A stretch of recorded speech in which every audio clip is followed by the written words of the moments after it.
Order, please. I'm going to call the meeting to order.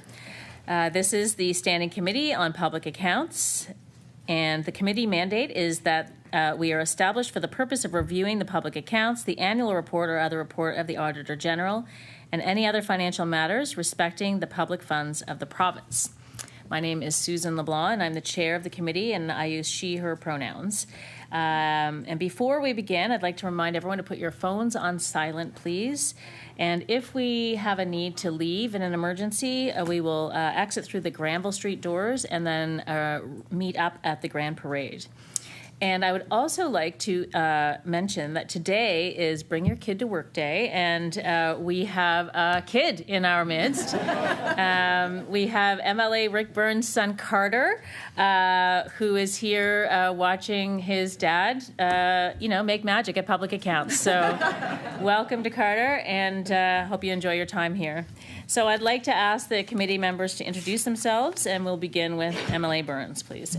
Your name and your constituency and your pronouns, please. Hi, good morning. Thank you, Chair, for that wonderful introduction. Very much appreciated. My name is MLA Rick Burns. I represent Hammonds Plains, Lucasville. I use he, him pronouns. Brian Wong, Waverly Fall River Beaverbank, he, him. Good morning and welcome. Tom Taggart, MLA for Colchester North, and Tom or MLA Taggart. Tim Outhet, Bedford Basin, he, him, Tim. Ian Rankin, Timberley Prospect, he, him. Good morning, Derek Mumberkett, MLA City Member 2, he, him. Lisa LaChance, Halifax, Little Sable Island, they, them. Diane Timmons, MLA for Victoria Lakes, and she, her. Thank you, folks. And we also have officials from the Office of the Auditor General, the Legislative Council Office, and Legislative Committee's Office in attendance. On today's agenda, we have officials with us from the Department of Seniors and Long-Term Care with respect to the 2025 report of the Auditor General, Planning and Acquiring Nursing Home Beds. So welcome to you all. I'd like to ask you to introduce yourselves, beginning with the witness on my left, and if you could tell us your name and your title and your pronouns, please. Good morning, everyone. Rob Bourgeois, Controller with Finance and Treasury Board, he, him. Janet Lynn Huntington, Associate Deputy Minister of Seniors and Long-Term Care, she, her. Everyone, Laura McCachran, Deputy Minister, Seniors and Long-Term Care, she, her. Morning, everyone. It's Paula Langell, Executive Director for Seniors and Long-Term Care for Infrastructure, she, her. Thank you very much. And so now I'll invite Deputy McCachran to make some opening remarks. Great, thank you. Good morning, everyone. So in September, the Office of the Auditor General released its audit on planning and acquiring nursing home beds. I want to thank the Auditor General for reviewing this program.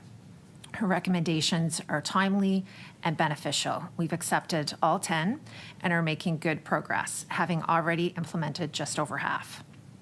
In 2021, this department was created with the mandate of making sure seniors can live with dignity and have access to the right care when they need it.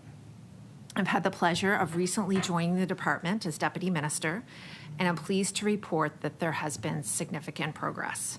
This includes establishing the Seniors Care Grant to help older Nova Scotians cover the cost of households and healthcare services.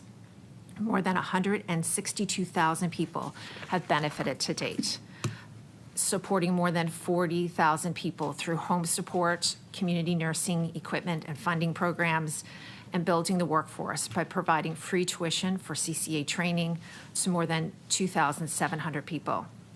Since the department's creation, there has been record low workplace injury rates in continuing care, reductions in workforce vacancy rates across the sector, and a significant drop in the number of people waiting for home support.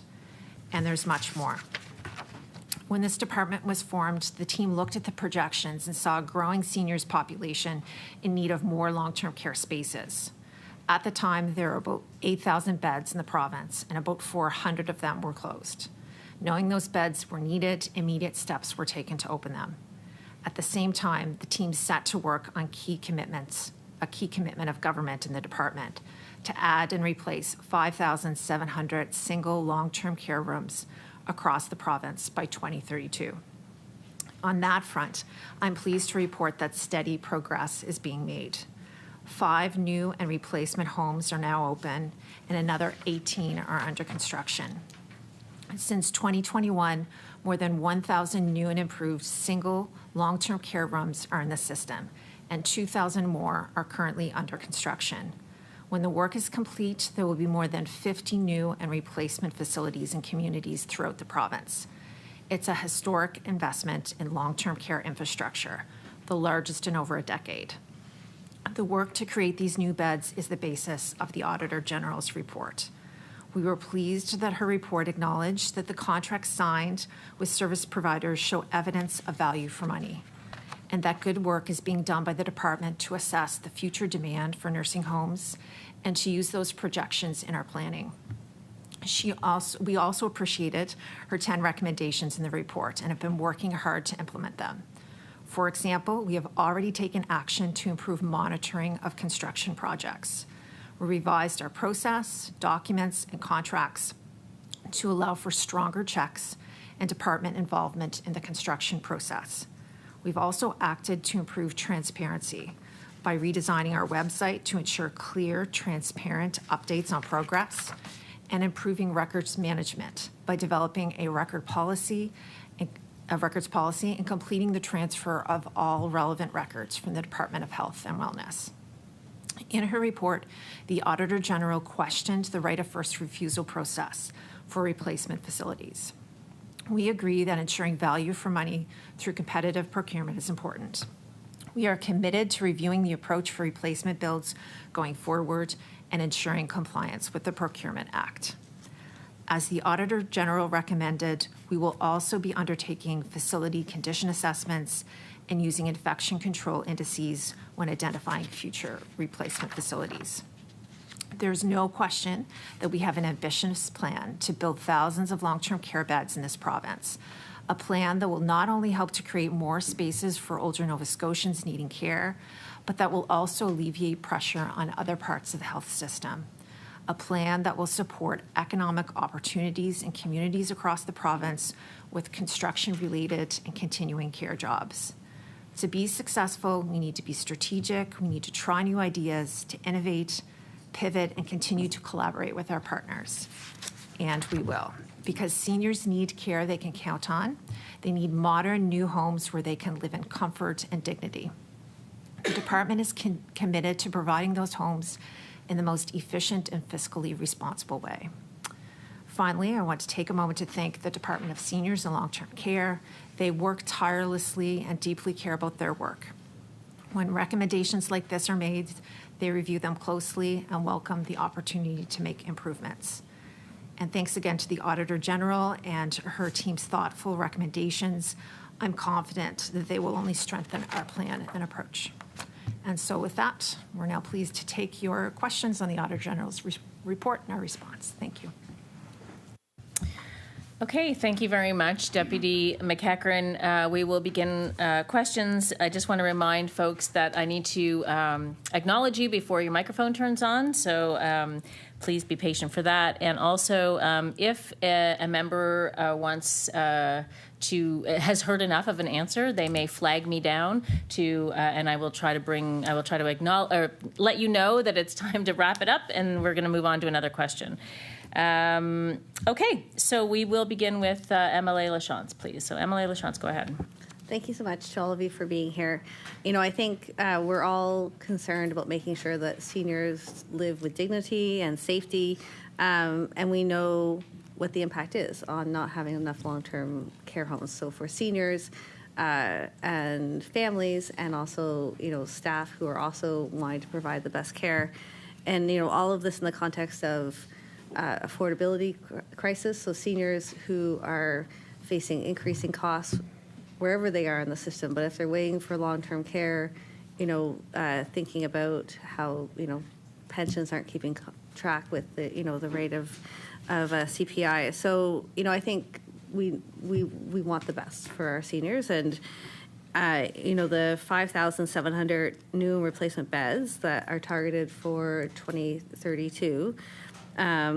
Is progress on track? So at this point, you said that there's 5 facilities that have been opened and 18, I think, underway. But only 5 have been completed. So will the target be met to replace the 5,700 new and replacement beds? Deputy McEachran? Well, thanks so much for the question, really important one. We're feeling really confident with our plan. To start again by reiterating that it is a very significant plan, 5,700 new and replacement beds in this province, the most historic investment, the most in well over a decade. And so it's a big project. It's a multi-year plan. We are really pleased with the progress we're making.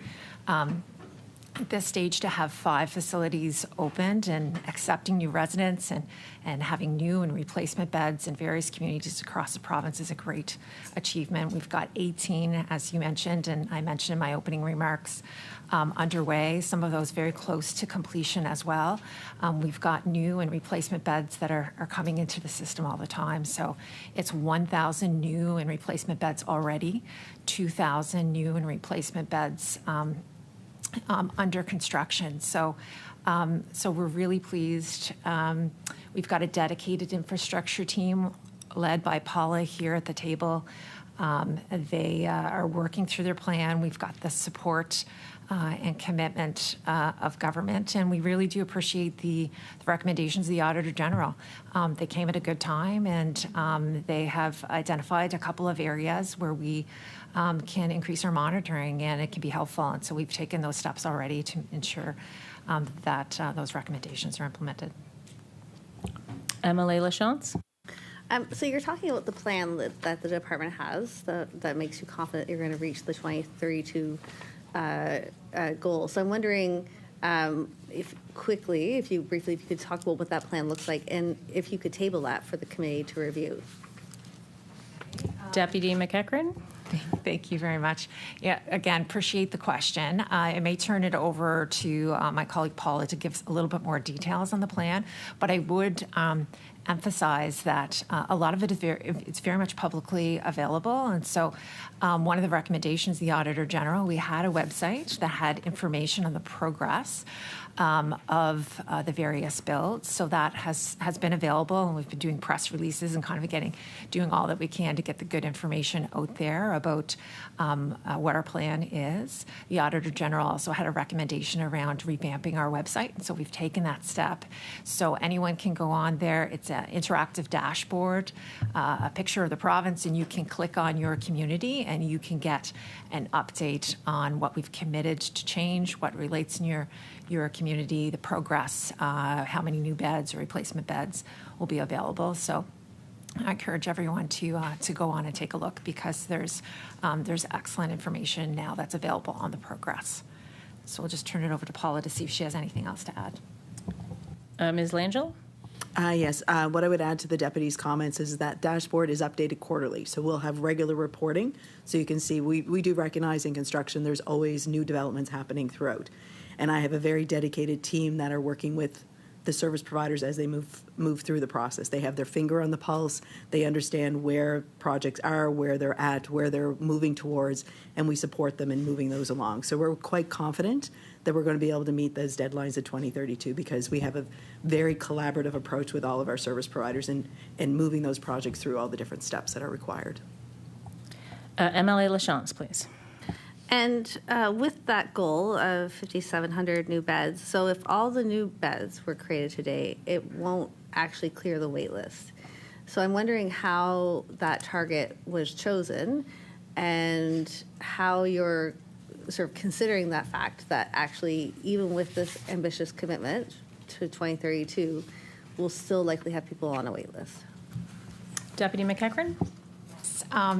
So again, we'll just emphasize, that it is a historic commitment that's being made. 5,700 new and replacement facilities or beds across the province is a very significant commitment.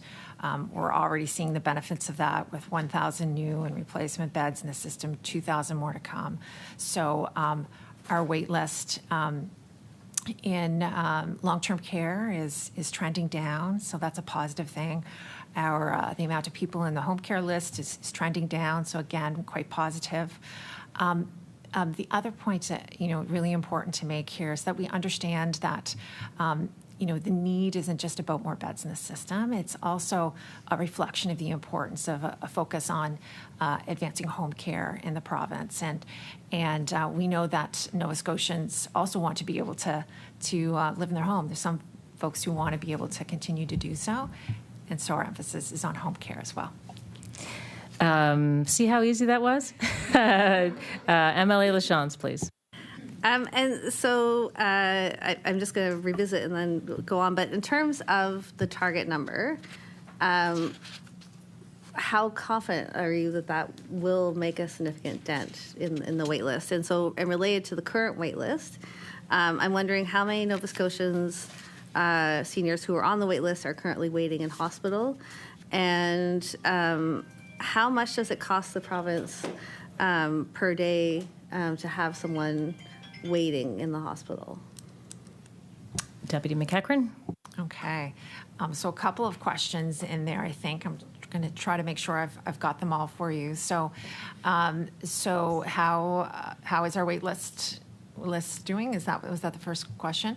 So, so there's about 2,000 on the wait list, and our medium wait list time is about 60 days. So, and as I said, that medium time has decreased. So that's a positive thing. In terms of what is the amount of people that are in hospital, I don't have the exact numbers, but I think it's about a couple of hundred that would be waiting in hospital for spaces. I would also just mention as well the importance of those who are in waiting for a spot in long-term care.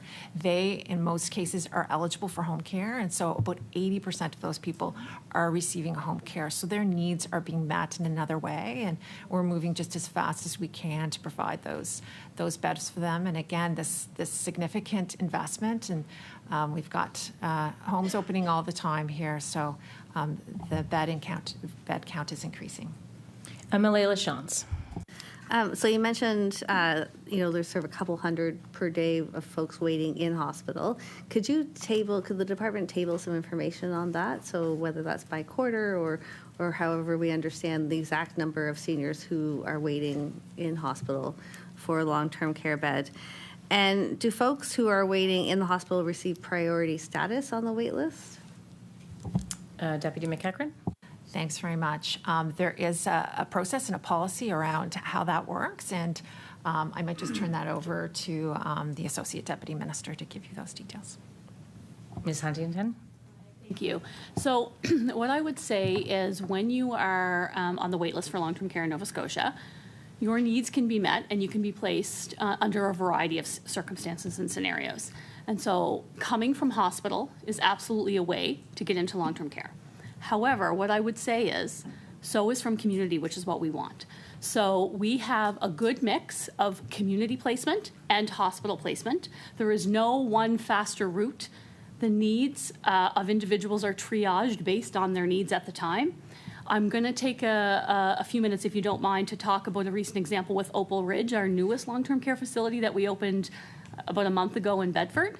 And that, what we're seeing with that particular admissions process, and we tried something new there, is we're taking people who want to transfer into Opal Ridge, so they're already in existing long-term care facilities, they're transferring. So we're backfilling the transfer, and we're taking people directly from community. So we have seen that particular pilot or prototype for admissions working really, really well at that facility. So the placement from community and hospital is, about a 60-40 split, depending. I've seen the numbers at, 45, 50, 52, 48. So the numbers are balanced.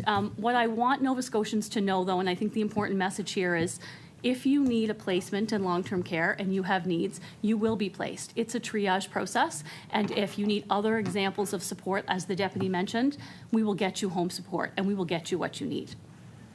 Thank you. MLA Lachance. And so back to understanding the target and whether it's truly going to meet our needs.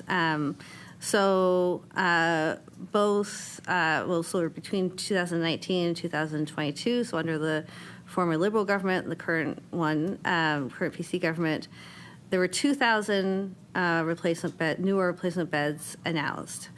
However, in the report, the Auditor General wasn't able to find a record of assessment. So why was that number chosen? And being able to back up the decisions, which obviously is really important when we are talking about such a historic investment. Some of the nursing home beds were announced just before the 2021 election. So there wasn't sort of implementation. So at that changeover, what sort of analysis was done to see if this was the right number, the right approach, and I think this also links to a question around the Government's Records Act. So, as the Auditor General highlighted, the Records Act was not followed, and so folks in the new department were unable to access the information about what had been done in terms of this commitment. So a little bit more about the relevance of this commitment and how it's backed up. Deputy McEachran. Okay, thanks very much for the question. I believe you're referring to a portion of the report where the Auditor General had referenced about 1,000 beds, that there was condition facility assessments done and the records weren't able to be provided to the Auditor General. So it just gives me an opportunity to explain that a little bit before any decisions are made, or before indeed the decisions were made around the 5,700 commitment. Facility condition assessments are done. There's a matrix that the department uses, led by Paula's team, to determine, based on the risk criteria, what areas are in most need. And so assessments were done before the decisions were made for relating to the 5,700 beds that we're actioning on. What the Auditor General found is, because the department came out of the Department of Health and Wellness, the Department of Seniors and Long-Term Care had no problem providing the relevant records for the assessments were done after the department was created. There was some records that were mixed in with the Department of Health and Wellness records, and it was a challenge to provide those. The team feels really confident and can say that that work was done. The challenge was actually providing the physical paper to the Auditor General when she requested it. And so I've got 2 follow-ups to let you know, to provide comfort. So some steps have been taken. All of the records have now been transferred from the Department of Health and Wellness to Seniors in Long-Term Care. So they're all held now by the department. The department has a records management policy in place, and staff are being trained. The other thing I can tell you is that though the facility assessment records that weren't able to be provided to the Auditor General, a reassessment was done of all of them. So Paula would be able to speak to that in more detail if you and it confirmed high numbers of need for those beds. So it basically confirmed everything that was done. Order, please. MLA Lachance. Thank you. And in terms of moving forward with this commitment, so also in the Auditor General report, there's a note that so many replacement beds weren't going through competitive procurement processes. And I mean, these are large contracts, as they're 25-year contracts, historical investment. And, I think time and time again, we really consider it important that government use competitive processes so that we know we're getting the best for Nova Scotians. This isn't, just about the following one process versus another. Governments have limited money. We're in a debt crisis at this point in this province, and we need to know that we're doing the absolute best. So why aren't you using competitive processes for the replacement beds? Deputy McEachran, please. So appreciate that question. Of course, value for money, fiscal responsibility is very important, and we're we're factoring that in as we execute on government's significant commitment here. What I would say is in terms of the recommendation 1.5, we've accepted that recommendation. Our view and our advice is that the Procurement Act has been and continues to be complied with. We do recognize the crux of the Auditor General's recommendation there is that it would be a good idea for us to look at the approach going forward as it relates to the current process for a right of first refusal for existing facilities. So we are taking a look at that. That's part of the work that's happening now. We're looking at the best approach for those circumstances going forward. MLA Lachance. And of the contracts that have been signed, I think to date the government has refused to release the signed contracts, just clarifying on that, and that seems unusual. So I'm wondering, could contracts be provided to this committee so we understand what's being put in place? Deputy McEachern. So thanks very much. We are certainly open to providing all of the information that we can that's publicly available. Sometimes when it comes to contractual issues involving third parties, we do have to kind of take those considerations underway. That's what the Freedom of Information Protection of Privacy Act would require of us. So we carefully consider the information that we make available. I would just make a few additional comments, though. We certainly make good information available, as I said, on the website about the progress of bills. In public accounts, there's quite detailed information about each facility and the amount that's spent in terms of operation and construction for each facility. So there's good information that's available on costs. And I'd also just point out page 27 of the Auditor General's report, where she says that although the right of first refusal process is non-competitive, we observed evidence of the department's approval process and contracts having characteristics demonstrating value for money is being achieved in the process.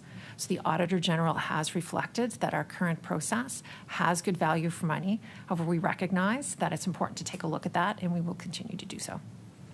MLA Lachance with 2 minutes, please.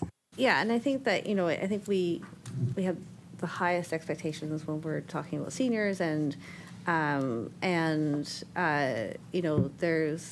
the policies and procedures are there so that there's consistency no matter sort of who's in a department or where that department sits and that sort of thing. So I think really I think competitive processes are really important to make sure we're getting the best for Nova Scotians. In terms of actual care being provided right now. So nursing homes are committed to the 4.1 hours of care per resident per day, but only 62% are delivering at this standard. So I think this has a lot to do with staffing shortages. I'm wondering if you could talk about what percentage of staff positions are vacant across long-term care facilities in the province. So, Deputy McEachern with 1 minute. So I can give you some stats which are really encouraging. In terms of long-term care, our most recent stats are 6.6% workforce vacancy, which is a solid decrease over the trending down. And for home care, it's 10.8%, and again, it's a solid downward trend. We'd be happy to talk more about the 4.1 hours of care, and if there's time, I can move that over to my Associate Deputy Minister to speak to that. Just on the... Oh, sorry, Ms. Huntington, and really there's 15 seconds, so go ahead.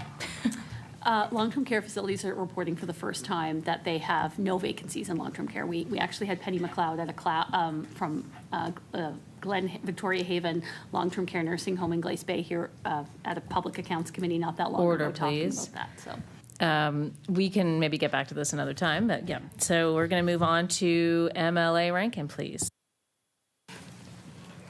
Thank you, Madam Chair, and thank you for all your work, of course, on this issue, and to the Auditor General on an important report. I also want to talk about recommendation 1.5 and maybe look at the explanation a little bit more from a legal perspective on why the Procurement Act wasn't followed. And I think it is worrying because this isn't the only category where the government has chosen to use sole source contracts, and in this case, it was talked about that there is a first right of refusal from the current operators that the government has chose a multi-billion-dollar contract with. In fact, 85% of the replacement beds are being approved outside of the law, is what the Auditor General is saying, the Procurement Act. So the Auditor General noted that the Act doesn't allow for the right of first refusal.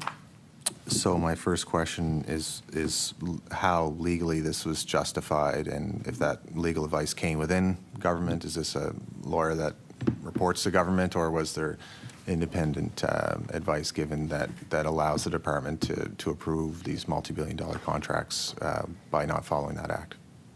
Deputy McEachran. So thanks very much for the question. Happy to speak more about this recommendation and our response. The Procurement Act speaks to goods and services, the acquisition of goods and services. The kind of funding and the kind of arrangement that's at play in this scenario falls within the realm of a grant. And so it's a different type of funding that is provided. So that's... Order, please. Emily Rankin. Is it? Emily Rankin. Thank you, Madam Chair. But is it not a good, how could it not be a good or service? Like, this is a public service that is in a form of a grant, operating grant, but it still is a good and service that Nova Scotians count on. Deputy McEachran. So it comes down to the way the Procurement Act is worded. So we have advice and confirmation that the Procurement Act is being complied with. However, I really do want to get to kind of the heart of the point, and the Auditor General's recommendation is really, to our understanding, is about the opportunity to do competitive procurement, not about whether there's an absolute need, but really about the opportunity and whether that could, even though the contracts and the review that was done by the Auditor General showed good value for money, is there an opportunity there?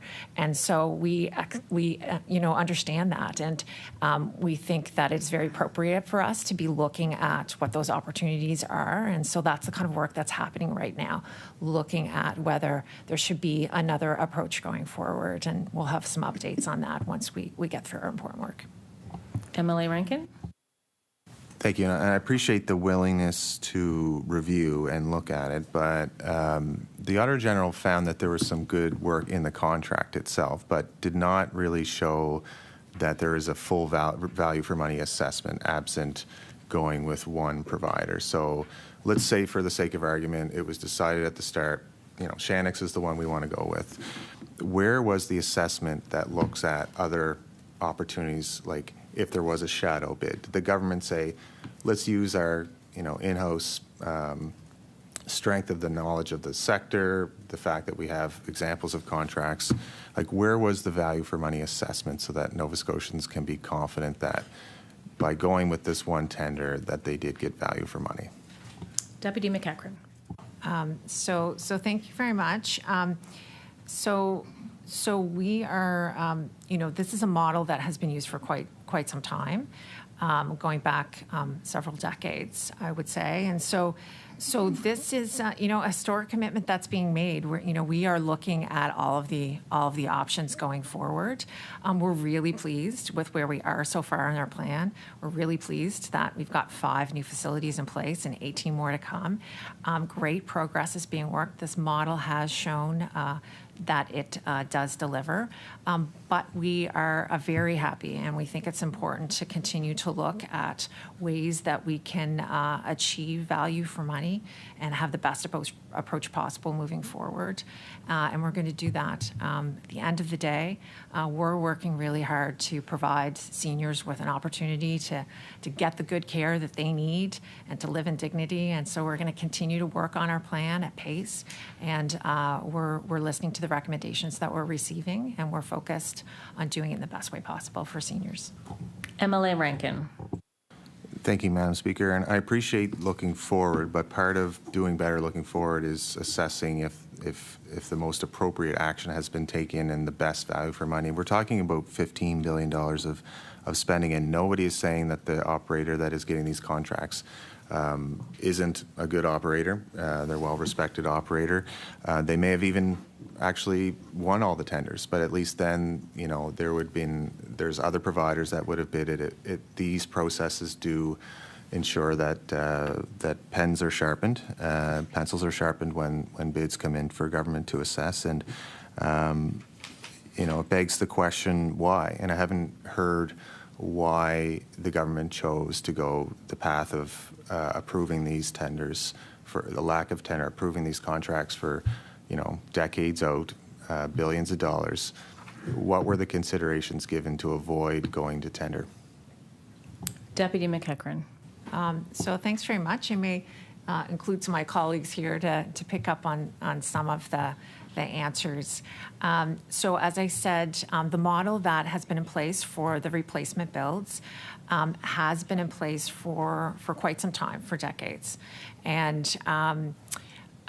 it is a model that has worked. There are a number of operators in communities that have long-standing relationships in communities. They've been not-for-profit organizations in many cases that you know, have been operating, and so trying to find that right approach. This is the approach that has been working so far. As we've said, we do recognize that it's important to always kind of take a look at this. We understand the Auditor General's recommendation 1.5, and we are looking at the options and the best approach going forward. But as I said, we're committed to our plan, and we're making it happen in terms of new beds and replacement beds all across this province. Order, please. MLA Rankin. Yeah, no, thank you. And I understand that you're happy with the process, but just because something has happened in process for government for decades doesn't mean that we can't improve. And I think the things about the qualifier of saying that a proponent has been a long-standing operator, all of those things could be put into the criteria of a bid. So if there is some kind of value given to an operator's relationship with community, why wouldn't you consider putting those things that you value to keep that proponent in place in a competitive tender, just to ensure that we're keeping these proponents honest and maximizing truly the value for money?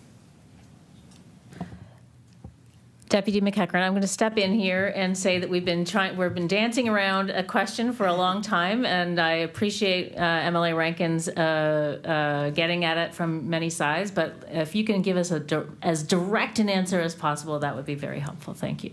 Thank you. Thank you very much. In answering your question, we are considering all of the options. So, as I've said in the last few moments, we are looking at all the options. We've accepted the Auditor General's recommendation. We are looking at the options going forward, and as I said, we're really committed to our plan, and we're committed to doing it in a cost-effective and efficient way to benefit Nova Scotian seniors. MLA Rankin?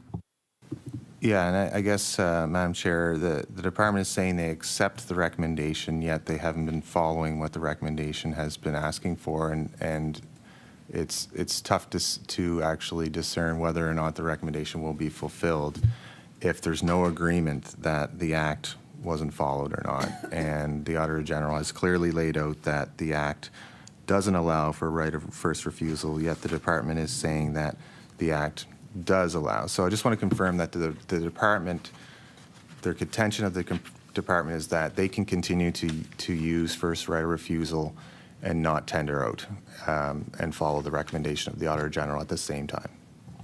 Deputy McEachran? Thanks very much. So, what we're saying as a department is that, you know, we understand the recommendation of the Auditor General. We understand the importance of value for money and for those important considerations, and we are looking at the options going forward in terms of our approach for replacement builds across communities. MLA Rankin. Okay, it's hard to get a direct answer on this. I'll just end by asking the Auditor General, if I could, that if the department continues to use first right of refusal, are they actually following and accepting the recommendation 1.5 in the report? If I could just get the comments to the Auditor General, and then I'll pass it over to my colleague.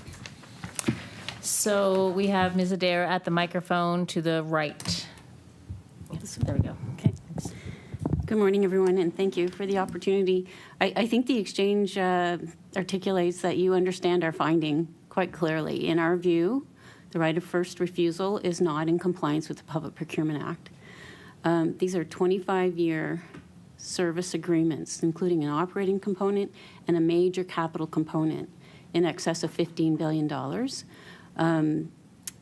Right of first refusal is not in compliance with the Public Procurement Act. And in our view, we're saying that all of these beds, initiatives, projects, contracts should go to public tender. Emily Rankin, do you have anything else for the Auditor General? No, I think I'm good. I think that's helpful. I think it helps the committee. Thank you. Okay, thank you. So we'll move on to MLA Mumbercat, please. Thank you, Madam Chair, and I appreciate everybody being here with us today for this very important conversation. I do have a question around the replacement facilities, in the sense that there are some replacement facilities that are being built next door to the older facilities. So you see, in some certain cases, you have the new buildings being built immediately next to the ones that will be obsolete or used for something else. So my question is around that. What happens? Who's responsible for that? Who's responsible? If it's a not-for-profit, or are they responsible for the building, the old building? What's the process there? Just to clarify, Emily Mumbercat, who's responsible for the old buildings or the decision to make the buildings? What is the life of that building after the new one is built? Who's responsible for that building? How is that going to work from a department perspective? Okay, Deputy McEachran. Thanks very much. There is a policy that relates to that, and I'm going to turn it over to Paula to give you some more information on the disposal policy of government. Ms. Langell?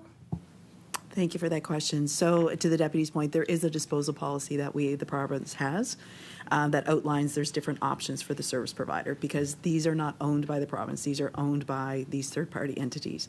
So they have the option to retain the building, to sell the building, or to demolish the building and sell the property. Those are sort of the main options at this point that they would have. So that policy has also been looking at, is there opportunities to repurpose that space as well? And so we would work with other government departments to see if that building has other opportunities to meet government mandates. So we work very collaboratively with all of our service providers on considering what options works best for their organizations and also for the province's mandates across the continuum of departments. Emily Mumbercat. Okay, thank you. It's going to be an interesting situation for some of those service providers, just because they're substantial, they're significant buildings. A lot of them would be still useful. Some of them may not be as much. One of the main reasons why you've seen multiple governments talk about this was because of the lack of adequate space, the bathroom situations and some of the facilities, et cetera. So it's something that we'll be watching closely. It's an important conversation, as my colleagues have said on both sides. You're talking about billions of dollars here of taxpayers' money that is going into a plan that is going to stretch into the 2030s. Are you confident, based on your projections right now, that you are going to be on budget? Deputy McEachran. So thank you very much. That's absolutely something that we take under careful examination as we work through the various projects. As I said, we've got a dedicated infrastructure team. They monitor closely all the projects that are underway.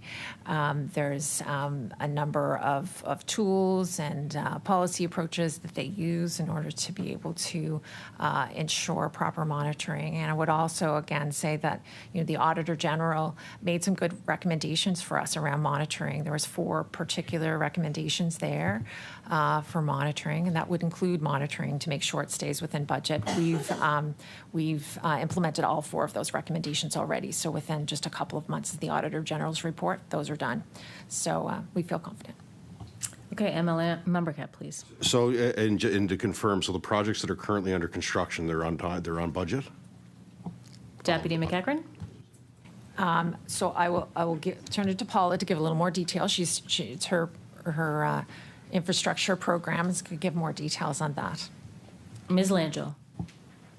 Thank you for the question. So we do recognize that we're facing escalating construction costs, and it's not unique to long-term care facilities. We're building hospitals and schools and housing. So we are working very collaboratively with all of our service providers and ensuring we have our finger on the pulse. So if they start having issues when they're going, and they do go out to public tender, they go out to a competitive process. They ensure that they're getting, the best competitive price as they move forward. So we're working with them collaboratively from the design all the way through to occupancy. So we know exactly, like, we're getting efficient designs, streamlined costs, and if there are things that pop up, my team work with them. They do a couple different step process. They would look at the budgets that we're getting, because we are managing, all of these projects, so we would be able to compare them to other like-sized facilities in similar areas and provide some advice to sort of say, these are things that you can consider. We would also look at value engineering, so making sure that some of the components that are in the building are being looked at. So that could be space. Maybe some of the space is a little too large. We could sort of refine that. Some of the finishes as well. So we want to make sure that they're durable and safe and they can last how long we need them to and provide quality care, but not necessarily high-end finishes, which is similar to when we also look at the furnitures, the fixtures, and the equipment that they're putting in these buildings. It's the same if you and I are going out to buy a car. We would love a BMW, but we're like, a Toyota probably would just be as durable. So we want to make sure that these are cost-effective solutions, and my team work very collaboratively with them to make sure that they're cost-effective solutions. We streamline as best we can, and we ensure that they get the best value. MLA Membercat with 3 minutes. Okay, thank you, and thank you, Madam Chair. I'm still looking for an answer on whether the current projects that are under construction are on budget. Like that, I think is important. It's an important conversation, not only from the conversation we're having here about the recommendations that are coming from the Auditor General, but also the fact that we are in a historic deficit in this province right now. That I don't see a path that government's presenting to address that. My last question is recommendation 1.7 suggested that the department review the contracts between service providers and third parties to protect the interests of service providers in the province. This is largely because there's been no defined change order process. Has the department changed their FRP documents to require that all contracts be submitted to their department for review? The department's target date of this change was September 30th, 2025. So that's my question. Deputy McEachran with a minute and a half. Appreciate the question. First of all, just to follow up on your earlier point, the budget health is strong. So it's strong. That would be our answer to your question there. And in terms of recommendation 1.7, yes, we can confirm that that is complete. We have taken immediate action to implement that recommendation. The contracts, we've set up a process, we've revised our FDAP process, and all contracts will be reviewed to ensure going forward that they protect the interests of the service provider and the province. MLA Membercat with 40 seconds. 40 seconds. Okay, well, I probably won't get a question in here. I just think it's important. I think this is an important conversation to have as committee members. As I've said, this is probably one of the most significant long-term investments that you're seeing over multiple governments in addressing a significant wait list. It will be interesting also to see how contract negotiations go as well. That is a big conversation right now with potential strike action happening in the future. So with that, I'll leave it now and pass it over to my colleagues. Thank you very much. And we'll move to MLA Timmins, please. Thank you, everyone, for coming today. And it is a huge accomplishment and goal for the future. And it's very important for our seniors in our community. And I see some great things happening and hoping to see some really good things coming ahead in this. My question is for Deputy McCacken. In your remarks, you mentioned that the department is investing in more than just long-term care. What are you doing to support seniors who want to stay in their homes, especially related to the wait lists that you had mentioned? Deputy McEachran. Thank you very much. So home care, advancements in home care and supporting those who want to continue to live at home is a really important objective of the department as well. I can list a number of excellent initiatives. I know my colleague here, Jael, has been deeply involved in this for a number of years, so I'm gonna ask her if there's time to do so as well. But I'll just highlight a couple to start with. So the Seniors Care Grant, you'll be familiar with that. Was put in place in 2021 when the new minister took over, and we had a dedicated department here. So it's a grant of $750.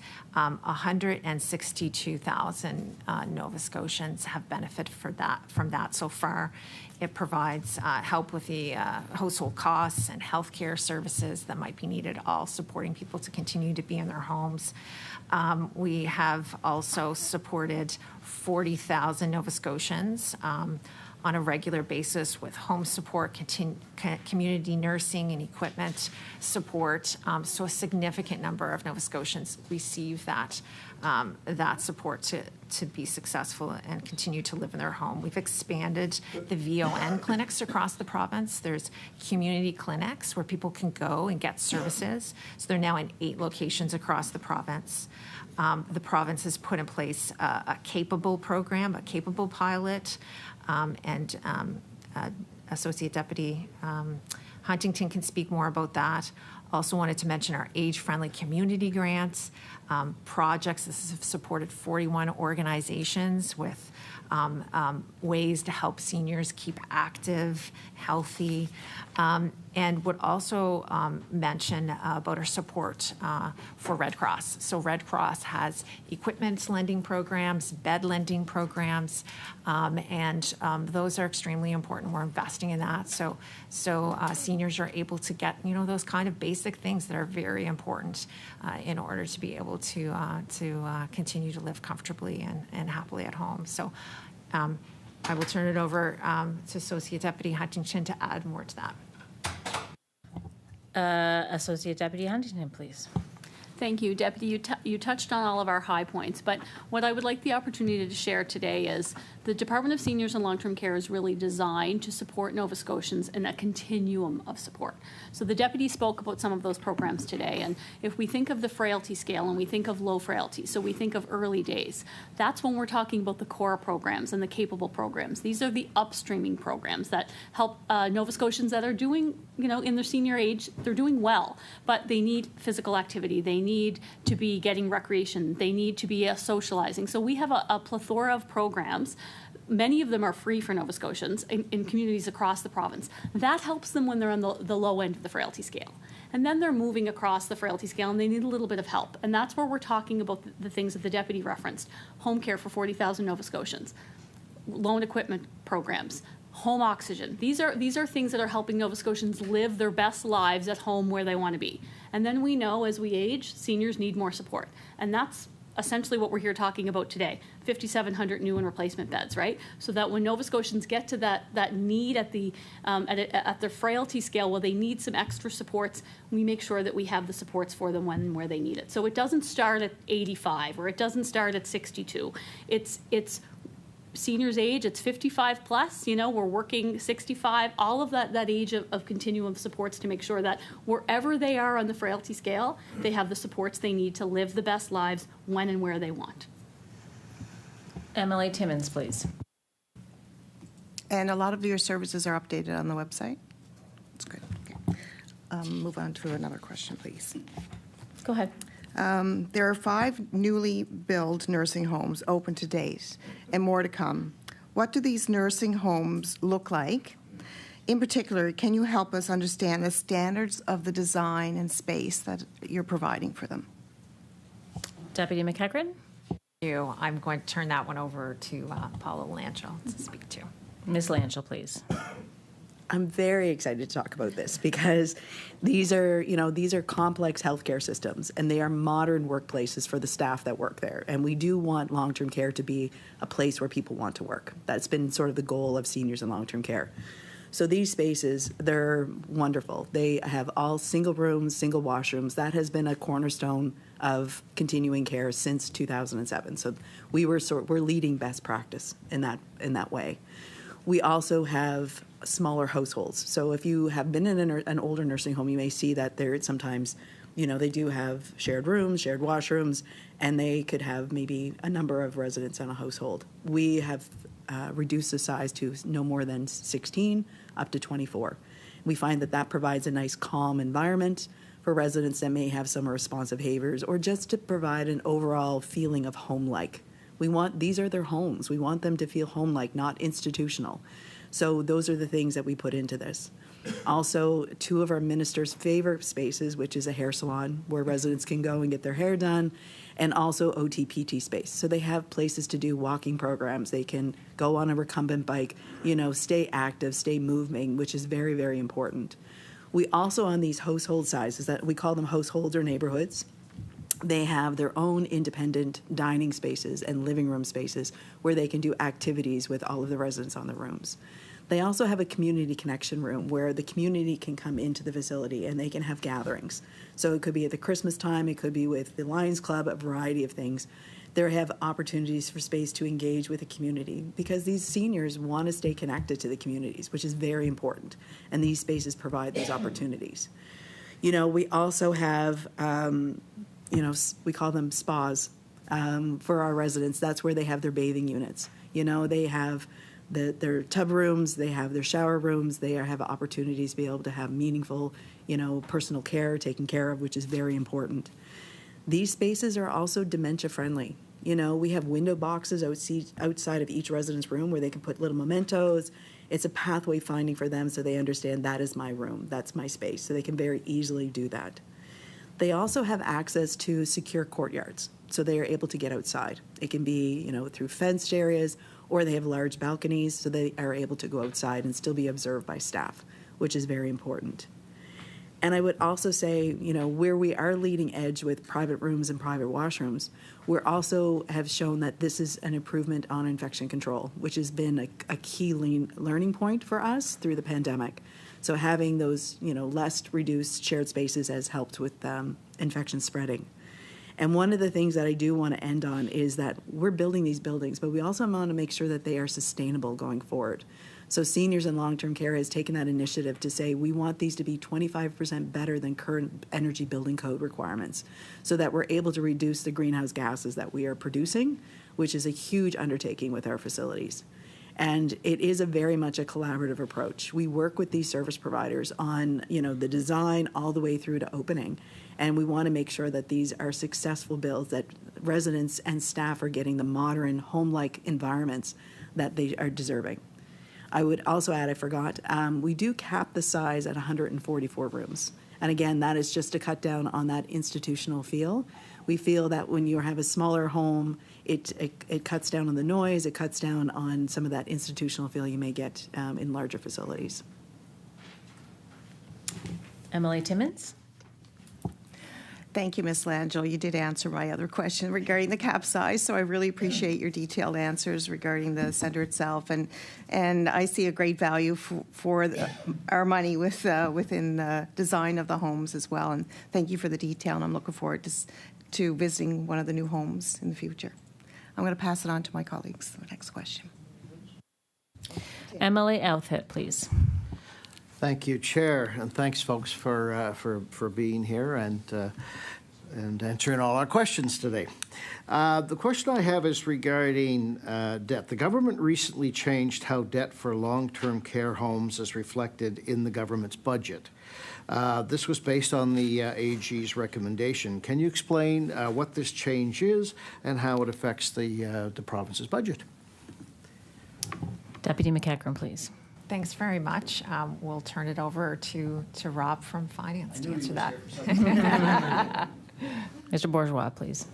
Thank you. Yeah, so there was a change in the 24-25 public accounts. previously what the government would do is, so the homes that we would lend to service providers would be recorded on our books as loans receivable. So during this audit, the OAG, when they dove into it, they looked at the accounting for long-term care, and really they came to the conclusion that those loans receivable didn't really, the way that we were really the contracts underlying the homes didn't really meet the definition of a loans receivable.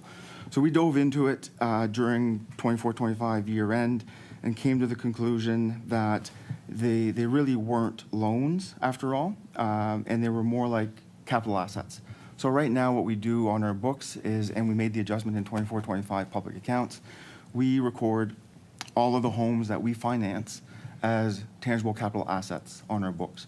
So what that means is through that adjustment, we added $880 million to our net debt of the province.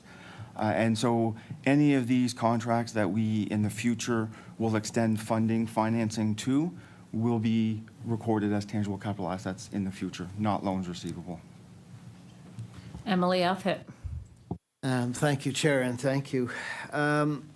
It's funny how sometimes your personal life and your work cross over. And in my own situation, we've taken advantage of equipment rent, not for me, but for my family, and home care. I'm not there yet, and I have been able to tour some of the new facilities and have been so impressed with it. But so that leads me to my question, and that is, can you provide some details of one of your most recent facility openings? Maybe Moody, maybe Opal. I've been so impressed with the design, and maybe this is a chance for you to tell us a little bit about it. So. Deputy McEachran. Thanks very much. I think I will turn that one over to Paula Langell. Ms. Langell, please. Thank you. Yes, because we've had 5 facilities open over the last 2 years, and so they are wonderful spaces. You know, they are, as I mentioned earlier, single rooms, single washrooms. They have the community connection space. The most recent one, Opal Ridge, which is over by Penhorn area in Dartmouth. You know, pardon me? You do, yes. So these buildings are modern facilities, you know, as we're moving forward. They have great welcoming environments. They have a lot of light coming in. They have the ability to, you know, make residents feel like they're still connected to their communities. These spaces, you know, as I've mentioned, you know, they do have the community connection space. They, the one specifically in Opal Ridge and Moody Hall, they have a feature there they call Main Street. So they have a sort of a facade showing like a schoolhouse or a town hall. They have an open space when you come in. So it does make the residents often feel like they're still in the community, even though they're in a long-term care facility. So that is a design feature that one of our developers has done. But there are other features. Like, we want to make sure that we are bringing the community into the nursing home, and that's part of the reason why we have these community connections rooms, because we want to ensure that seniors still feel part of the community and that they are enjoying their, you know, modern spaces. Same with staff. That is the other piece, as I mentioned earlier. They need modern facilities. They need to be able to provide quality care that they do in any environment, but this helps them be able to do that a little bit better. Emily Alfit.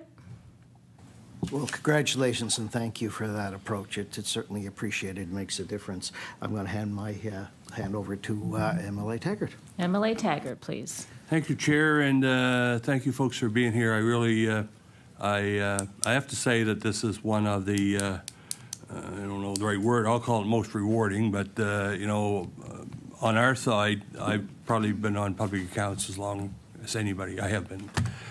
And this is it's good. It's a good news story. It's great stuff.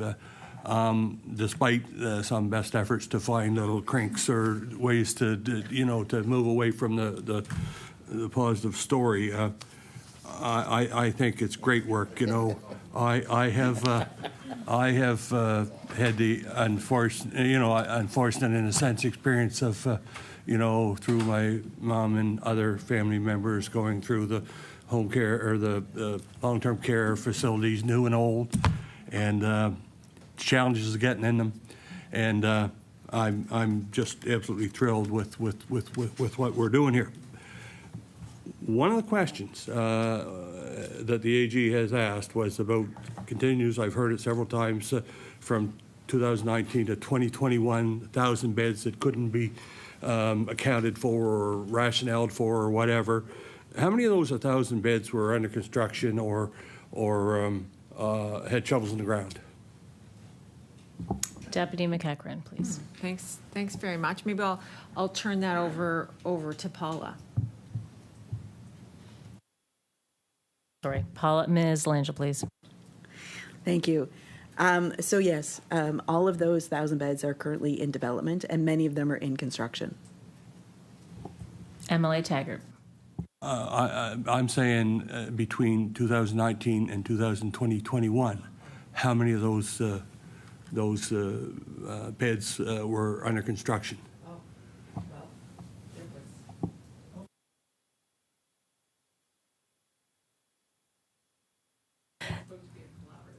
Okay, well, we'll start with Deputy McEachran. Thank you. So there was very little under construction, prior to 2021, and I think that's the point we're trying to bring home to the committee. There was little activity happening, and so seniors really were underserved by aging infrastructure and the lack of beds, and so that's the reason for our plan. Thank you, MLA Taggart. Thank you, and it's been stated here this morning that there was 400 or 500 beds existing that couldn't be staffed from, I guess when the new department was formed. So it's also been reported here this morning that we've trained somewhere between 2,000 and 3,000 CCAs at no cost to fill these positions, and that we've gone to that 4.1 patient to provider deficit. And I guess, I understand that at one time there was the previous government had a program that paid 50% of the tuition and then was canceled. I think that was canceled again. So I'm wondering if you have any record of how many, how many new people came into the industry or the business in that time, because that's a period of time that we are focusing on here, right? Yes, thank you, MLA Taggart. We have 2 minutes. Deputy McEachran, please. Thank you. I'll ask the Associate Deputy to answer this question. Okay, Ms. Huntington. Hi, thank you for the question. So you are correct. In the early days of the department, we had several hundred beds, around 400 beds closed due to staffing. We had low interest in careers and continuing care, so we could not fill the seats that we had. In particular, the Nova Scotia Community Colleges always has a standard allotment of seats for CCAs, and they couldn't fill them. And so when the announcement was made that we would be offering free tuition for CCAs, obviously great interest in that program. The commitment was 2,000. We're at about 2,700 right now. We still see a great interest in a career in continuing care. And what we've done and what we've really focused and worked hard on over the last number of years is not just building a CCA. So once you become a CCA, what else do you want to do in continuing care? So our goal and our kind of raison d'etre is to make continuing care a sector of choice. We want to be a Canadian leader in attracting and retaining workforce in continuing care. So we are looking at things from becoming a CCA, which we've done, and we've done really well, to once you are a CCA, what do you want to do after that? Maybe you want to be a CCA forever in the long-term care or home care, and that's great. But if you want to become an LPN, how do we help work with you to support that? And so we've done a lot of work with our training institutions and our training partners to get CCAs who have an interest to be LPNs or RNs, get them involved in education and training and support to do that. We give them all the tools that they need to be successful. We want them because they actually want to work in continuing care. So they don't want to become an LPN and go to the hospital. They want to stay where they're at, right? And so we have kind of an obligation to help support them do that, to do that. And all of the efforts and all the things that we've been working on have got us to where we are today, and that is the lowest vacancy rate in home care and long-term care that we are aware of. And what I would say is I'm sorry, I have to call order on that. Thank you very much. I'm going to move over to MLA Lachance, please. Thank you.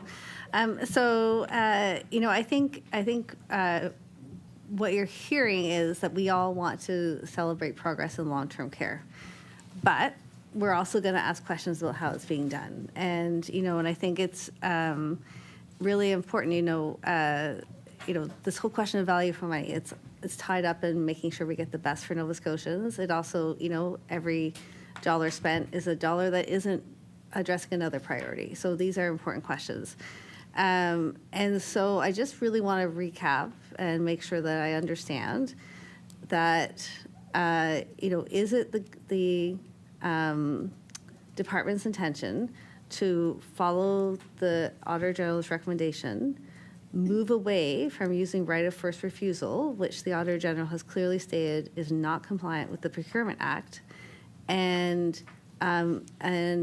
actually follow the Procurement Act and initiate competitive processes for all new and replacement long-term care beds? Deputy McEachran. So thanks very much for the question again. And yes, we are very much looking into the potential approaches going forward that could include public tendering of replacement bills. So we're looking at the options. That work is not complete yet. It's very much underway, and when we have more information, we'll share it. MLA Lachance. I do find it. I don't know what the process is when. I guess there's an Auditor General report, but when a department chooses not to follow the Procurement Act, it is a law. So I don't understand how other options can be considered when this is the expectation when spending public money. And I think you talked about this happening for decades long, and it's been working. And I guess, actually the question is, it hasn't been working. We had an incredibly long wait list. We had people in shared rooms. So this is all part of improving things. I want to go back to the question of 4.1 hours of care. So what is the percentage of seniors in long-term care facilities now in Nova Scotia that receive the 4.1 hours of care? Deputy McEachran. So thanks very much. I'll turn this over to the Associate Deputy.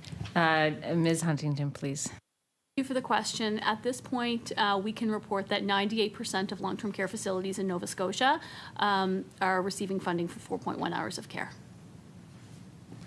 MLA Lachance.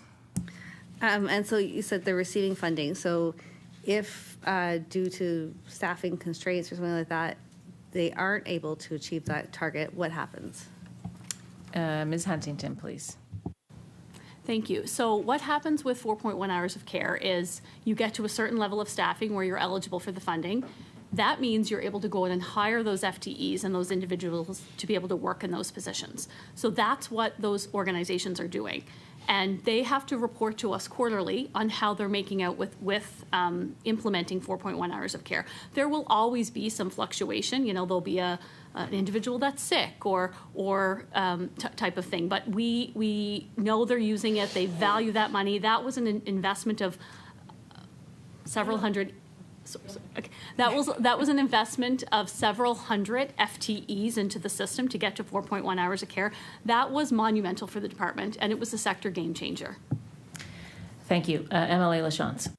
And so just to be clear, so in the last quarter of reporting around this requirement and goal, you're saying that 98% of Nova Scotian seniors received 4.1 hours of care in the last quarter? Ms. Huntington. I'd have to get the data from the last quarter. Yeah. So we can follow up on that, and we'd love to see that. Thank you. MLA Lachance? And actually, I think not just the last quarter, but if the information is available quarterly, if we could see that over the past couple of years, that would be great. And I also wanted to ask about shared bathrooms. Certainly an important part of providing dignity and to seniors in long-term care.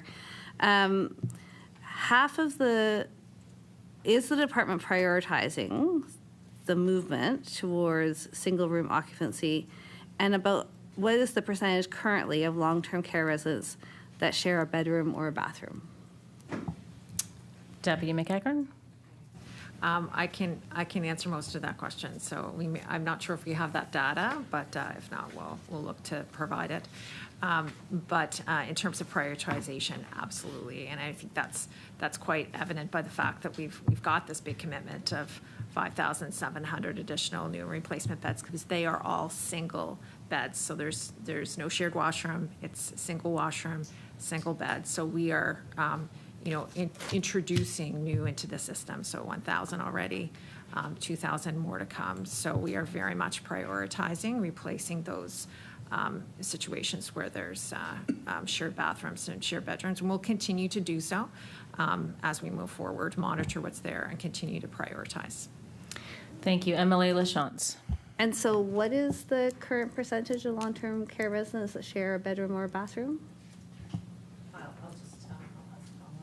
Okay, and Ms. Langell. So thank you for that question. Currently, we have 35.9% of long-term care residents that are sharing a room or washroom. But this building that we're taking, 5,700 rooms, is our pathway of having to move forward to improving shared rooms or single rooms and single washrooms, because there hasn't been a generational investment like this for a decade. So this is our pathway forward and how to do that. We're also... order on that one. MLA Lachance. Sorry to cut you off. I only have a few minutes, so I'm just going to ask a further question about quality and safety for seniors.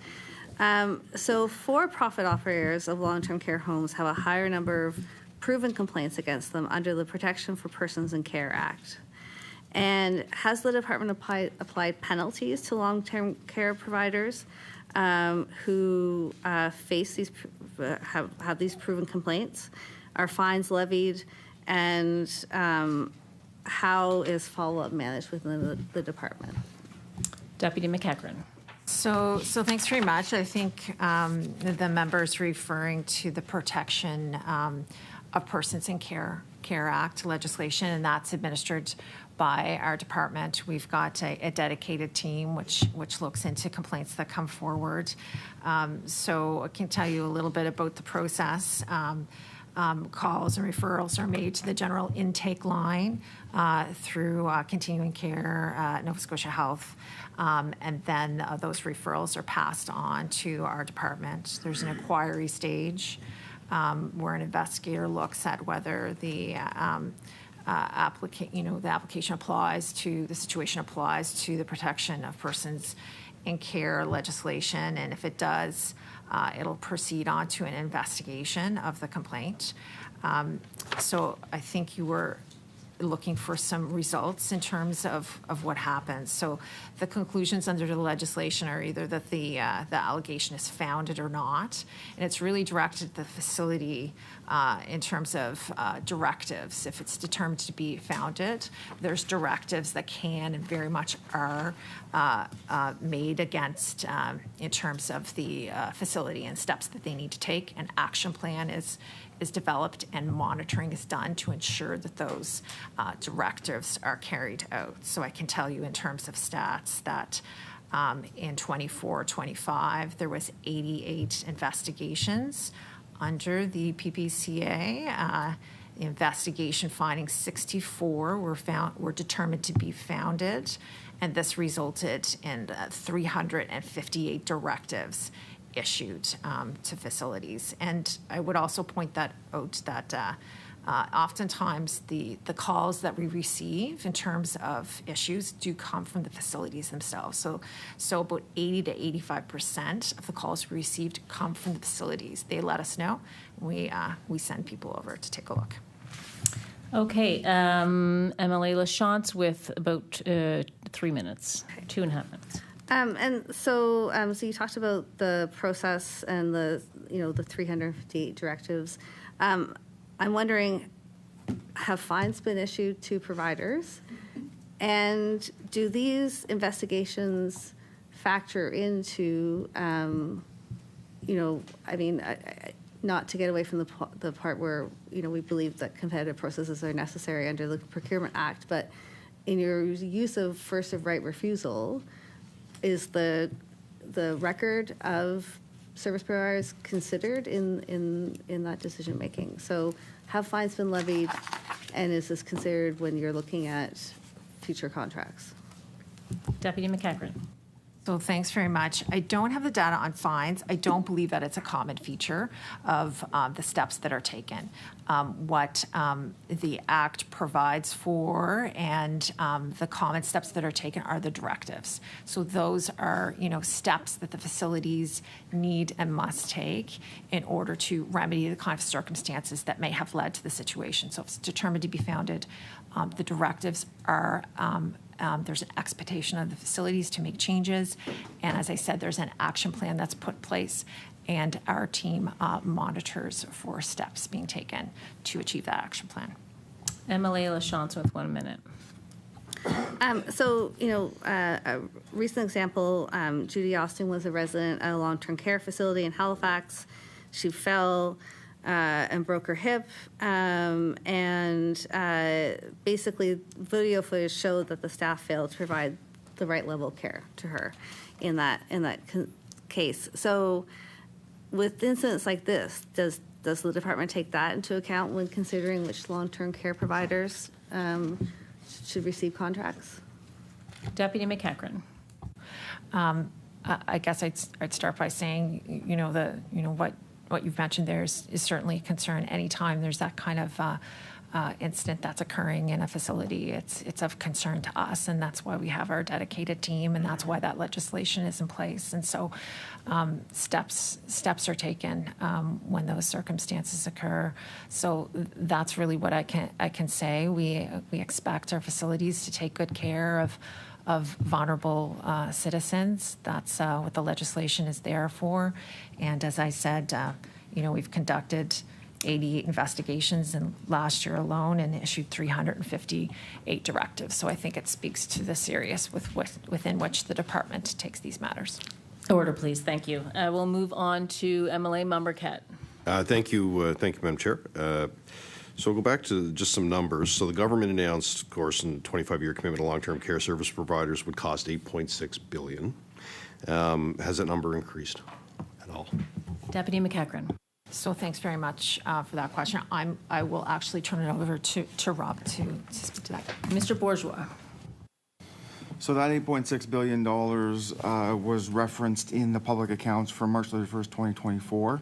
That same number this year for long-term care facilities is now $15.6 billion, so it has increased. MLA Mumbercat. Yeah, that was the follow-up, because in the public accounts there was the additional $7 billion request. That $7 billion, can you give me a breakdown of how? That's a substantial number, to request. Can you give us a breakdown of what that's for? Is that for facilities, and that additional $7 billion will be tendered contracts? Mr. Bourgeois. So in total, that $7 billion covers 48 new facilities or new contracts, 9 new service and development agreements, so which would include some development construction costs as well, but all 25 years out. And then 39 of them are updated service and funding agreements for existing facilities that were entered into in 24-25. MLA Mumbercat. So I go to, thank you, Madam Chair. I go to the conversation we're having today around the recommendations of the Auditor General and ensuring that the department is looking at their own processes based on the recommendations of it. So, as I said, the $7 billion is a lot of money. So we just want to make sure that, that money is being spent in a way that, of course, I know the department, I've had a good relationship with them for years. You're doing your best to support seniors, but there are recommendations coming from the Auditor General to look at how those contracts are being issued, and we want to ensure that, if contracts can be tendered, it's that process takes place. I do want to ask a question in regards to the construction, getting away from the numbers, and it goes to trades. right? And the question around, because we've seen it at home, you know what I mean? Like you see a lot of construction happening not only in long-term care, you know, we in 2021 announced Carefield Manor, which is under construction. There are a few others that were under construction that were announced in the previous government. And there are some that are back to the drawing board based on costs, right? Just the costs came in too high. And part of that is the fact that trades are, there's a high demand for it. So are you confident in your construction and in your outlook that you'll be able to keep the timelines based on what we're seeing on the ground when it comes to trades, which is great. Everybody's working, but it also plays a big part in your overall costs of your infrastructure. Deputy McEachran? So thanks very much. We'll turn that one over to Paula Langell. Ms. Langell, please. Great. Thank you for the question. So as I mentioned earlier, you know, my team works very diligently with all these service providers from the design all the way through to occupancy. And we work with them very collaboratively, ensure that they have a cost-effective design. They're doing all measures possible to ensure that there is efficient from a staff flow, because you have to consider that when you're building these facilities, they're not just apartment buildings. Like, staff have to move, residents have to have care and treated. So there is a complex process that is involved. So we work with them very diligently to ensure that we're getting the most cost-effective design and inputs out there. When the service providers do go to tendering, which is the public process for them to secure a contractor, you know, there may be escalation of costs. We are facing that, as I mentioned earlier, because we are building so many things, schools and hospitals and housing and everything, that there may not be opportunities. So we would diligently work with service providers to look at, you know, what they're proposing, ensure if there's any opportunities for value engineering to bring their costs down, any opportunity to, you know, did they open to a full tender, you know, are there other parties that might be involved? We do work very closely with all of our service providers, you know, so we know exactly what measures have been taken, what suggestions have been presented, and what other success we are seeing with other projects that could be applied to those projects. We are confident, as the deputy mentioned, we have good, solid budget health. You know, there may be a few one-offs, and we do work with those providers on a regular basis to try to keep the projects moving and being successful. Emily Mumbercat? Thank you, Madam Chair. And last week, and I mentioned it in my comments earlier, last week CUPE announced that long-term care workers in Dartmouth and Hammonds Plains planned on going on strike. These facilities are 2 of 52, nearly 5,000 staff that are considering job action. Just a couple of questions. When does that contract expire? Deputy McEachran. So thanks very much. Labor Relations, another department of government, is responsible for that work. So we can refer that question to them. Thank you. Emily Mumbercat. Thank you, Madam Chair. How much time do we have left? 6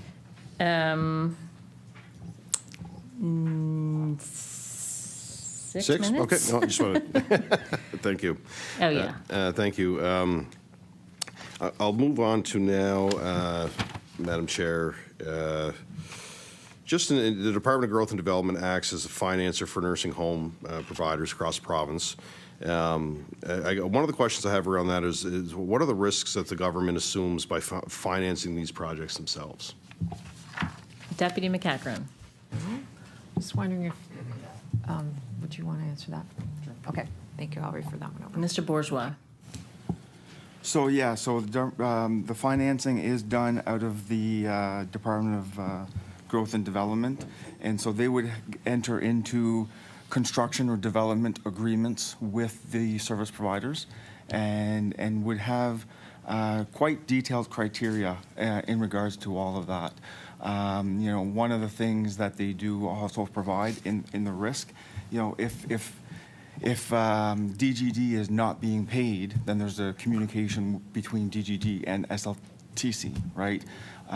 Ultimately, SLTC is paying per diems to these service providers, of which a portion of that is for the funding of the projects. So there's that from a protection perspective as well. Emily Mumbercat. Thank you, Madam Chair. So these mortgages are 20. You said they're 25 years, 25-year mortgages. So what do you have provisions in place if you have to extend beyond that timeline for the mortgage? Mr. Bourgeois? So to date, my understanding is that we haven't had to extend or we haven't had to default or write off a mortgage. They've all been paid. They've all been paid to date. And that is, I think, the symbolism of the sector itself, the importance of them being in the province and working towards and building the long-term care sector and wanting to be here and work with Nova Scotians. So we've had good relationships with service providers and with operators in general. So no, to date, yes, there is risk, but to date, risk hasn't materialized in that way. Emily Membercat with 3 minutes. Thank you, Madam Chair, and I will ask this question. I think it's one of the greatest examples. I was there for the opening of the long-term care facility in Escazone. We were there the day former Premier McNeil announced construction along with the federal government at the time. It's really a beautiful facility in that community. In your work in the design process, are you looking at that? Are you looking at the culturally sensitive parts, the individuality of communities when you're looking at some of these bills? Deputy McEachran? Yes. I haven't had the opportunity to see that facility just yet in my 3 months at the department, but very much looking forward to that. Maybe Paula will be able to speak to that just in a little bit more detail on how we take those considerations. Ms. Langell? Yes, thank you for that question. So I've been there for the opening of Escazone, Gig New facility, as it's called. It's a beautiful home. They're incorporating the community, the culture, and everything like that. And we have another build that's going to be in partnership with Akuma as well, and Northwood, that is going to bring in that Afrocentric component as well to the facilities. And we do have a number of other builds that are happening in French communities. So as I mentioned, these long-term care facilities are core components of those communities. They're in jobs. They're where our seniors live. We want to make sure that their community is reflected in those buildings. So we do allow for that community connection. So it could be from some of the art that is displayed, some of the activities that are done in each of those facilities. We want these to be welcoming environments, and there's space for them to be able to do Kayleys or a variety of other community cultures pieces that are very important to those seniors and to those community members. Emily Membercat? Thank you. I don't know if I have enough time for another question or not. That pretty much concludes the questions I do have. I will say this, is that these are important conversations to have. As I said, these are substantial builds right across the province. And this is the committee where we take the recommendations from the Auditor General. So we appreciate the work that people do within the department. As I said, being here as long as I have, I've seen it firsthand. And I have a deep respect for the Auditor General's office too as well. So these are important. This is a very important committee. I don't have much time left, so I'll just say to all of the folks working in our long-term care sector, we all see firsthand how much love and support they put into supporting our family members each and every day. And I think I speak on behalf of committee members and all, regardless of political stripe, that it's really important work that's done with a lot of care, love, and empathy and compassion. So thank you for the opportunity to ask a few questions today. And we will continue to ask questions around ensuring that with this kind of money being spent towards something so important, that we want as much opportunity for open bids and open competition. So thank you, Madam Chair. Thank you, MLA Membercat. And now we will move to MLA Burns. Go ahead. Thank you. First off, I just want to start by saying thank you for coming in. I think we all know the important work that this department does. It affects everybody in the province. We all age, and so it's great to see that we have a department that's so thoughtfully and carefully considering the needs of Nova Scotians as they age, both helping them age in place and having a place to transition. So topic at hand, we're discussing the AG report. I want to ask about the recommendations. So I wonder if you can provide, so there's been discussion about recommendations that have been completed. There's a number of recommendations.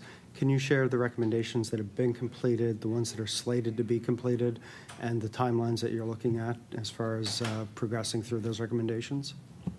Deputy McEachran? Happy to provide an overview. So we've completed 6 of the 10 recommendations so far. So we're really pleased with that. The Auditor General's report came out in September. As you know, we're only in early November. So 6 of the 10 have been completed. And so I'll outline what those ones are. So the first recommendation around the Government Records Act. So as we said, all of the thousands of records have been transferred from Department of Health and Wellness over to seniors and long-term care now. Records management policies in place, and staff are being trained on that policy. So recommendation 1.1 is complete. I would also move to some of the later recommendations, which are complete, very important ones, all around monitoring of the construction process, which we've talked about a lot today. So 1.6, which is the recommendation around strengthening the monitoring of the builds, about ensuring that the mortgage payout commences within, that it's clear when it commences upon occupation by the provider. And so we have made that clarification.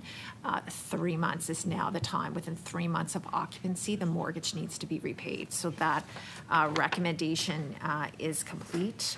Recommendation 1.7 is complete as well. That was her recommendation around reviewing contracts that service providers enter into to make sure that they're providing good value for the service provider themselves and for Nova Scotians generally. And so that recommendation is now complete as well. We have changed our process, and the review of those contracts is underway and will continue going forward. 1.8 is also complete. That is the recommendation around ensuring that we obtain the submissions from service provider for approval, and that we ensure that they're adhering to the approval process. And so we have made changes to our process documents, and we've added 6 new critical gates that the service provider, in doing their construction process, must follow in order to get to the next stage. So they have to satisfy completion with that stage before they're able to move to the next stage. So it's a really important change in terms of monitoring that we have undertaken. So 1.8 is done. 1.9 is complete as well, and that's about requiring facilities to procure through RFP, if they've gone through RFP, to ensure that they followed all steps in the process. That our documents have been changed, and that is now complete as well. And then, of course, 1.10, we've talked about that. That's the website. We're happy to have a much more interactive website dashboard that people can easily see, click on and easily see what's happening in their community and the status of their projects. So those are the 6 that we've completed. We talked about the couple that are still underway.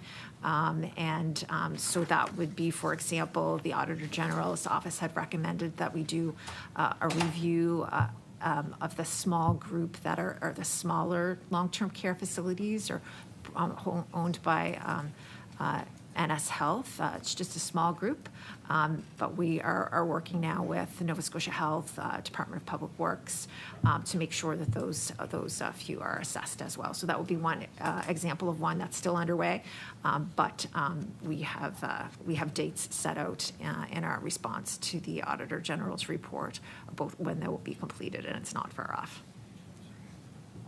Emily Burns. Thank you. So I'm hearing progress is being made quickly. We're at 6 of 10 recommendations that we've moved through already. Can you give me a sense of how you're able to move through those so quickly? What factors went into affecting the timelines of getting us where we're at right now? And I guess you have some dates planned and laid out as well. So maybe if you could take us through that. Deputy McEachran? So thanks very much for the question. I think it speaks to the fact that we take the Auditor General's recommendations really seriously, and the dedication of the team. As I said in my opening comments, I'm very pleased to have the opportunity to work with this team. It's only been a couple of months for me, but they're very dedicated. And as I said, when they receive recommendations, they take them, closely at hand and execute on those. And so we have clarity in terms of what it is that the Auditor General recommended. We took that and made immediate action, and I also think it speaks to the importance of the work. I mean, we really do have a mandate of making sure that Nova Scotians seniors are able to live in dignity and have the right care when they need it.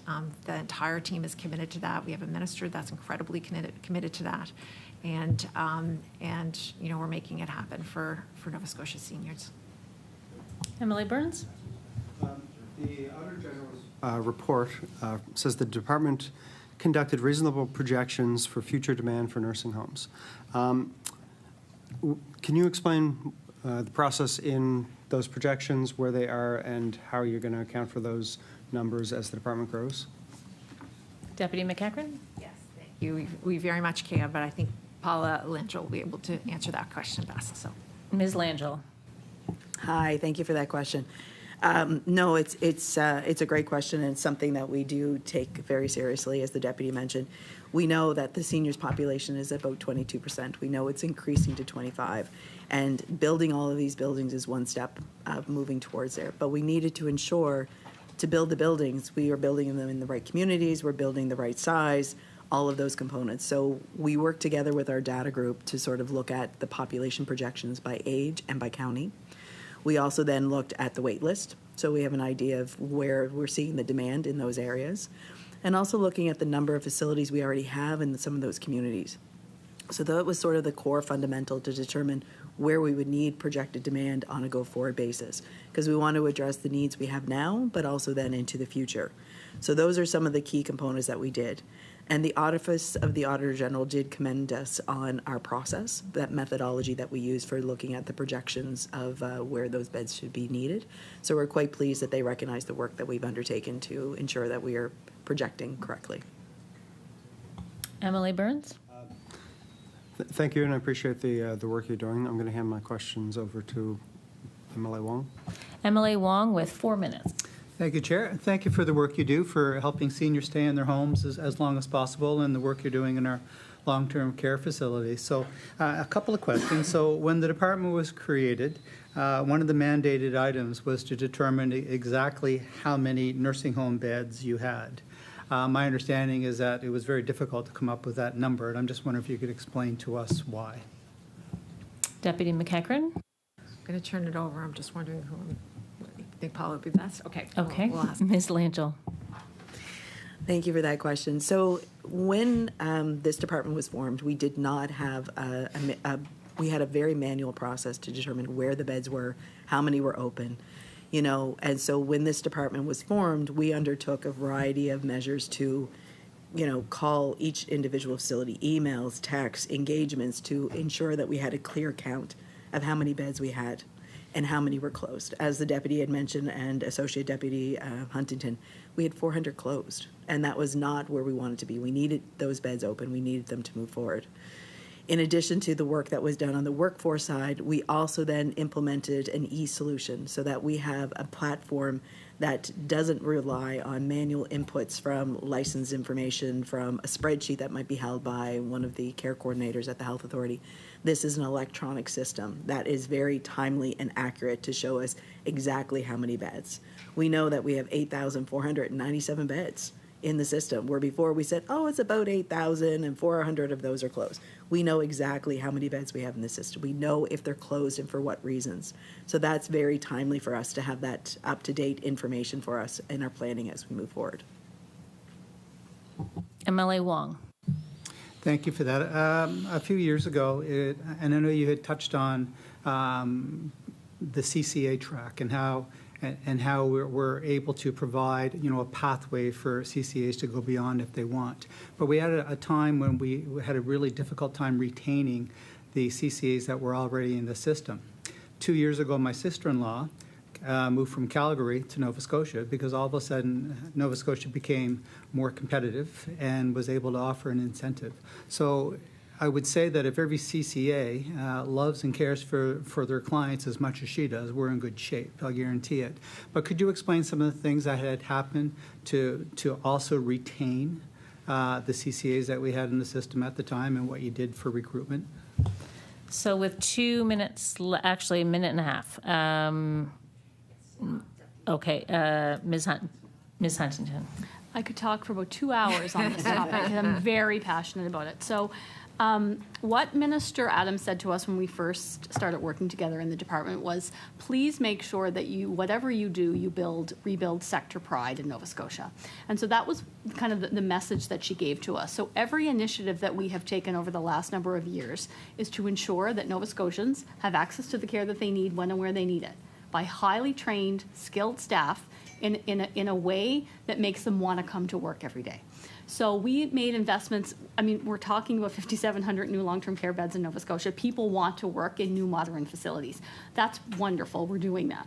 We're also looking at things like workplace health and safety, right? How do you make sure that people are safe in the workplace? We have the lowest injury rates in long-term care and home care right now since 1997. I mean, that's credit to the sector, right? We have workforce initiatives that help them come to work, stay at work. We've created those pathways that we talked about earlier, so the CCA to LPN pathway. But it's not just about that, right? It's making sure that they know that whatever they want to do, if they want to be a CCA, maybe they want to take a more advanced role in a CCA. We have, for the first time in Nova Scotia's history, RN authorized prescribers working in continuing care. And I talk about them often because we initiated that because the sector called me one day and said, do you know that there's RN APs that work in acute? Why do they not work in long-term care? Well, that's a great question. Why do they not work in BON? Great question. I'm going to have to call order now. I know you want to talk for 2 hours.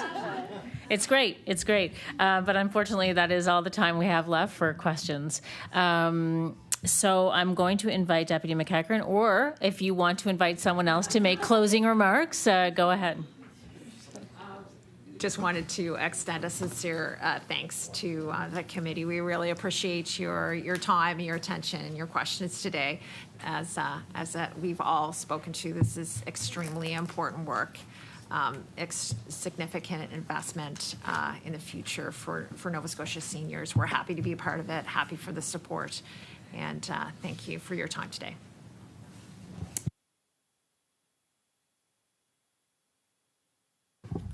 Is that right? Thank you very much. I think we can say goodbye to our witnesses. We have a bit of committee business to do, so thank you very much for being here, and we'll see you again. Let's take a 1-minute recess.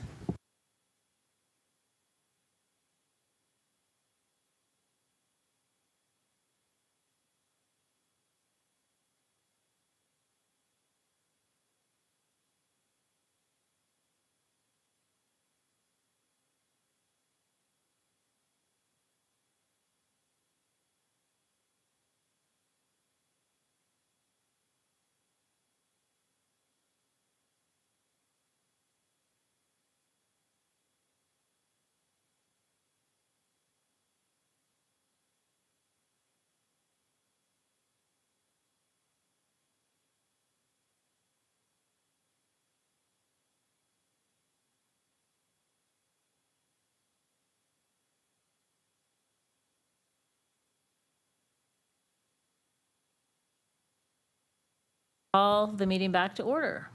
Thank you very much. So we're back in, as soon as LTV gets us going, we'll be back in session.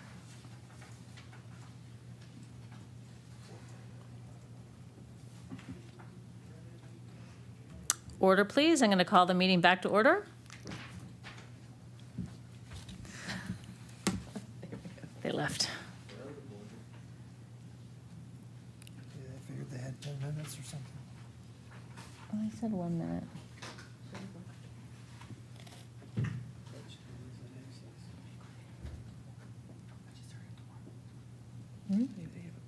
Okay, here we are. We're back to order. So we have some committee business to take care of. Firstly, there's some correspondence. So the Department of Education and Early Childhood Development, they have followed up with some information from the October 15th meeting as requested. I'm wondering if there is any discussion on that information that was sent. Okay, great. Secondly, we need an endorsement of the Auditor General recommendations for the report that we just discussed, planning and acquiring nursing home beds. So is there anyone who will make a motion, please, to endorse the recommendations? Emily Burns. I'll make a motion. Thank you, Chair. I move that the Public Accounts Committee formally accept and endorse the recommendations contained in the 2025 report of the Auditor General, planning and acquiring nursing home beds, that have been accepted by the audited departments or agencies, and ask that those departments and agencies commit to and take responsibility for timely implementations of the recommendations accepted by those departments and agencies. Thank you, Emily Burns. There's a motion on the floor. Is there any discussion? Okay. All in favor of the motion, please say aye. Aye. Any opposed? So the motion is carried. Thank you very much. Thirdly, we have, so I want to put this to the committee. We in the, I forget when, September, the Vice Chair and I traveled to Saskatchewan along with the Auditor General and members of the Legislative Clerk's Office, and we attended the CCPAC conference in Regina. And so there's some information that we would like to share with the committee at some point, but also Nova Scotia is hosting the same conference next year in August. And so there is some discussion and planning to take place. We've already begun planning it, but because there are some holes in our meeting schedule, namely November 19th and 26th, I was wondering if we could use one of those vacant dates to have a meeting. It would be an in-camera meeting, and it would be relative to the learning that we did in Regina and also looking forward to next year's conference. So I'm proposing we either use November 19th or 26th to have that discussion, and I want to open the floor for discussion on that. Emily Taggart? Did you want a motion? Well, I mean, yeah, agreement to hold a meeting. Is there any discussion on it? Good idea. Good idea. Thank you. So do we need a motion? I don't think you need it if there's agreement. Okay. So, and it doesn't matter which date we schedule it? Okay. So I'll just ask the clerk to schedule that and let us know. Next on the agenda is the December meeting schedule. So the committee typically recesses over the holidays, and for scheduling purposes, we need to decide how late we would like to meet into December. Will the last meeting before the Christmas holiday be December 10th or December 17th? Any discussion on that? You know, it's a busy season. Oh, hang on. MLA Wong? Thank you. It is a busy season for all of us. We have lots of events. If we don't have anything to discuss on the agenda, I would suggest, that maybe after the first, we have one in December and then move on from there. So we could potentially cancel maybe the 10th, the 17th, and following that. Nothing's booked for the 10th and the 17th. Okay. So I'm hearing from the clerk that nothing is booked from the 10th or the 17th. So is it okay with the committee that we meet on, I think, whatever the Wednesday before the 10th is, the 3rd. See, I can do math. And then we'll reconvene in January. Is that acceptable, or is there any discussion on that? We will have topics come forward from the subcommittee, so there would be a possibility. That's true. So we don't have anything currently scheduled for December 10th or 17th, but we could, because we will have a subcommittee meeting between now and then, and we will have new topics coming up on the schedule. Typically, we go to the middle of December. Yeah. You're fine with it? Okay. Emily LaChance, any thoughts? Okay. So that means the December 3rd will be our last meeting, and we'll reconvene in January. Thank you very much. So our next meeting date is November 12th 2025, and the topic is the Department of Growth and Development. Add some for, the witnesses are the Department of Growth and Development, and add some for women and children regarding rent supplements and the Canada Housing Benefit. I think if there is no further business, we will adjourn the meeting. Thank you very much, everyone. Thank you.